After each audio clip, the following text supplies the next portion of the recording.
What's up guys, Balmont here, and today I present you the very first episode in a new series that I've been planning on doing for so long in this channel. In this new series, I will be playing PlayStation 2 games in 2K, and let me tell you right now, most of them are gonna look like entirely different games. You won't want to miss it, so go ahead, subscribe, hit the like button, and leave a comment, and maybe share this video with your friends. As you can see right there, I just killed an executioner, you know, the irony. And here's how this video is gonna go. I tried picking the best parts, so I would actually make this a very dynamic and entertaining video to watch, because, you know, the easiest thing in the world to me would be just, well, recording straight 12 minutes of gameplay, but the problem is, in Curse of Darkness, there's a lot of going to and fro, there's a lot of empty corridors, and this wouldn't really be, you know, very interesting for you, my audience. I always want to give you the best. And as take a look at everything, you can see the drapes, you can see the rug on the ground, you can see it's very ornate, it's very detailed, but it's, you know, like everything else, very worn out. And this external area has always been something that's amazed me, that's allured me, because this mist, you know, this fog that we can, in terms see, seems so mysterious. You know, I loved it. Of course, this was due to hardware limitations, but it's worked so well for Silent Hill 1 and 2, and in here it also worked very well too. Now, for this next clip, I decided that it would be a very good choice to keep it, so you can get a very good look at the Cyclops. You know, his details, his colors, his animations, everything looks so much better in 2K. And if I sound amazed, that's because I actually am. You know, many of the games I will bring will actually be my very first contact with their 2K versions, so to speak. And now we have a cutscene. I'll leave you to it. Is it coming from that tombstone? How conscientious of him. He carved the instructions into stone along with the most difficult visualization. So, that's how badly he wants me to regain my powers. You know, what Hector is really saying is, subscribe to this channel so I can summon more demons! Darkness. Or something like that. At least the tortured souls. Let me infuse him with my life force and awaken him to the world of the living. Immaculate being, appear before me now!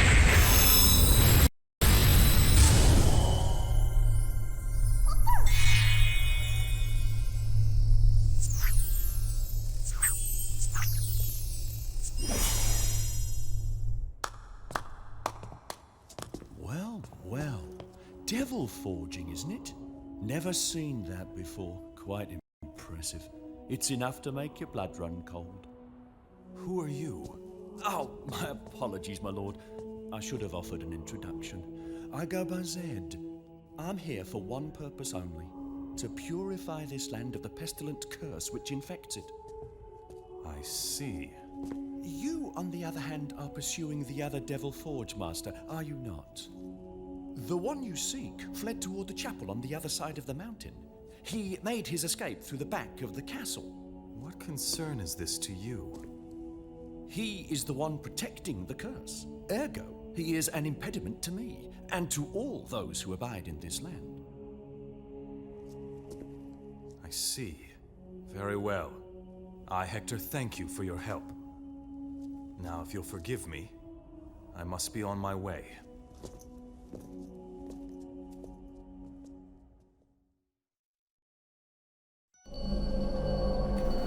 There we go, we are back, and now we have the innocent devil is the fairy. She heals you and opens treasure chests, and that's going to be needed pretty soon, because we're going to be getting the innocent devil upgrade system. It's actually a relic, which enables you to upgrade your... Actually, you don't upgrade, you transform your devils into many different categories, which was amazing about the game. You know, it added a lot of depth to your character customization overall. And as I was saying about the dashing, dodging, it wasn't something I was really used to back then, so I sucked a lot at it.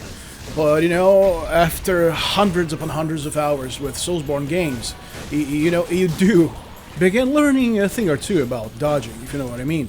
And there we can see, you know, take a look at the tapestry, at the rug that's on the ground. It's so beautiful. You can see so many details. You see that, it's very ornate, it's very intricate, but at the same time, of course, it's very worn out, as pretty much the rest of this castle. And now we are entering the underground area. I was going to say basement, but it's an underground area.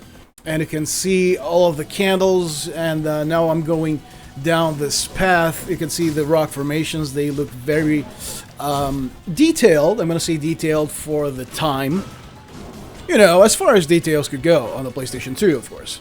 And now I'm facing some wraiths, they're lamp ghosts or whatever, and I really enjoy the variety the Curse of Darkness brought us, not just in terms of enemy types, but enemy actions. So when you fight different enemies, you really do need to adapt, because they don't play out like the other enemies, they are very unique. And as you can see right here in this section, we have those lamp ghosts and the wolves. So I'm really needy, I really need to be on my toes to manage to control the battlefield, to be very dynamic. You can see right there that I'm not pulling exactly, big combos, which would leave me very exposed, and I tend to rely on the attack, and then special move, which causes Hector to shoot his sword like a boomerang.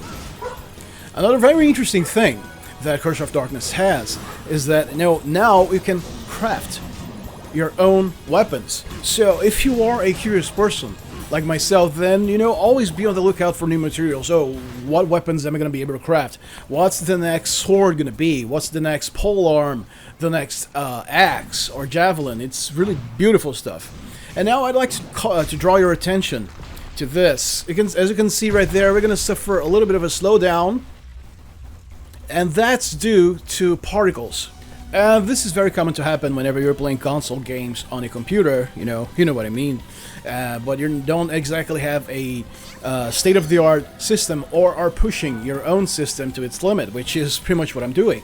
But even so, we are getting a pretty much steady 60 frames per second here. The gameplay is amazing. You can see I did another cut there because, again, I didn't want to show you guys just me walking and walking and walking. And really, man, what can I say? Everything's looking absolutely beautiful. You can see the columns, you can see the tiles, you can see the hanged skulls, there's blood, dried blood. All the effects, they really come to life. And maybe, just maybe, this is how the creators, how Iga and his team actually envisioned Curse of Darkness, how they wanted Curse of Darkness to be perceived, to be experienced, to be felt, to be seen by the public. Now there's a little bit of tracking. I did insert some parts so you could just take a look at your surroundings without the battle going on. And up next, yes, we have the knights. I made a point to show at least 2 of them. I think I'm going to show 3 in total, because I wanted you guys to see how beautiful the silver plating on the knight's armor turned out to be. Now, of course, the darker parts of the armors, they're not shadows. They're not dynamic shadows. The PlayStation 2 wouldn't be able to handle that. The first time I actually saw dynamic shadows was in Metal Gear Solid 4. Now, I'm not saying that's the first time it ever happened, okay? Let me know in the comments if you know a game before MGS4 that actually had dynamic shadows. I think it was actually called self-shadowing or something like that. But yeah, for what the PlayStation 2 was able to do, it turned out amazing, it turned out beautiful. And also, let me know in the comments your requests. Yes, because I will be taking requests for more videos like this. Maybe if a particular game gets enough requests, or if one of you shoots me a very interesting game for this channel, then you can be sure that I'll be checking it out. And now I believe we are in for the home stretch. I believe I'm going to break those chandeliers. No, it's actually chandeliers, but you know what I mean. Then in through the doors, some more corridor action. I wanted to leave this so you guys can see the transparency right at the beginning. And I'm going to be taking the third knight, which I mentioned. And this attack I use, attack special. There is a small trick about it, because if you hold forward or in any direction when doing this, what's gonna happen is Hector is gonna actually cancel out the remainder of this animation, enabling you to loop this combo very, very quickly, and it's very high damaging. It's very good stuff to use against bosses. So there's a tip for you. And I decided to leave this part so you guys could see the moonlight coming in through the windows. It's really beautiful, it's really elegant. I thought it was very relevant to show you. No, I believe this is the last room before the boss. You can see pretty good setup there. We have the lamp ghosts, a few knights. And notice the details on the walls, you know, all the red details. They're so beautiful. This red, you know, almost wine hue to them makes everything so much, you know, so eerie, so alive, in a very dark way, of course. As you can see me right there going for my 1-2 special combo. Yes, then I notice I'll actually need to take the lab ghost before I do the armor knight in. Okay, short work. I got aluminum, which is a very good material for crafting. I take a quick look at the map and then proceed forward.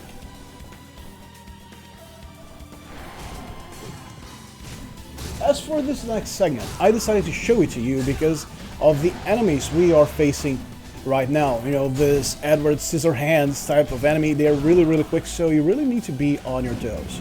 And now we have some more hallway eye candy. It's amazing, really, it's beautiful, just look at it. Yes, and now we are at this video's last stretch. We are going up the stairs, but you know, in a way it looks like we're going down. I don't know if that's just me, but it's kind of weird. But you can see it's beautiful, it reminds us so much of Richter's final battle against Dracula. You know, we've all been there, but it's etched into all of our hearts and minds, such a powerful scene. And now we are going to be facing the game's very first boss.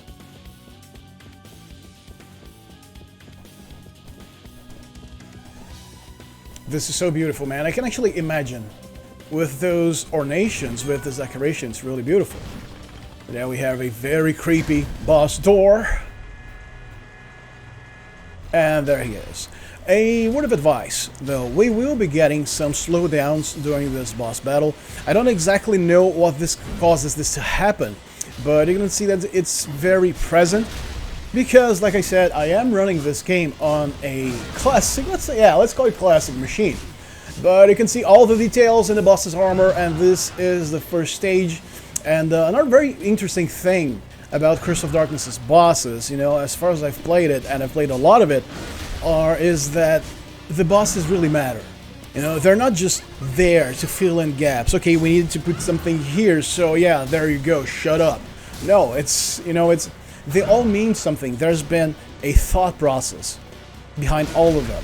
You fight them differently. You know, they have different designs, different attacks, and the fact that this is a 3D game ends up adding more complexity, ends up adding a lot more dynamics to the boss fight. Really good stuff.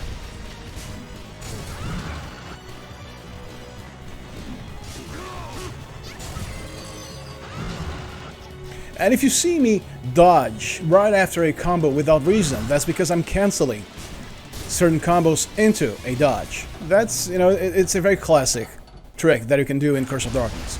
And now we're going to be going for the dragon head version of this very same boss. Yeah, he's putting himself back together. Not very correctly, you know, I don't think he ever read his own manual. And now you're gonna see that I will be doing that 1-2 combo very frequently. There we go. 1-2 roll, and I roll back. I roll away as soon as he starts doing the far thing. There he is again.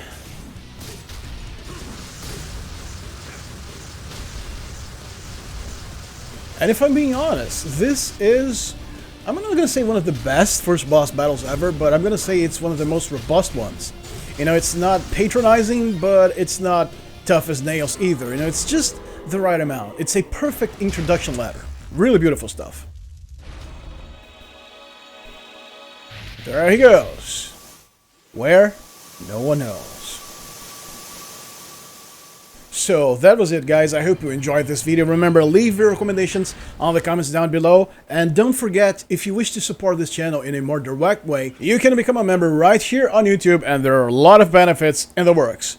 So thank you for watching, and I'll see you next time. Palmon out.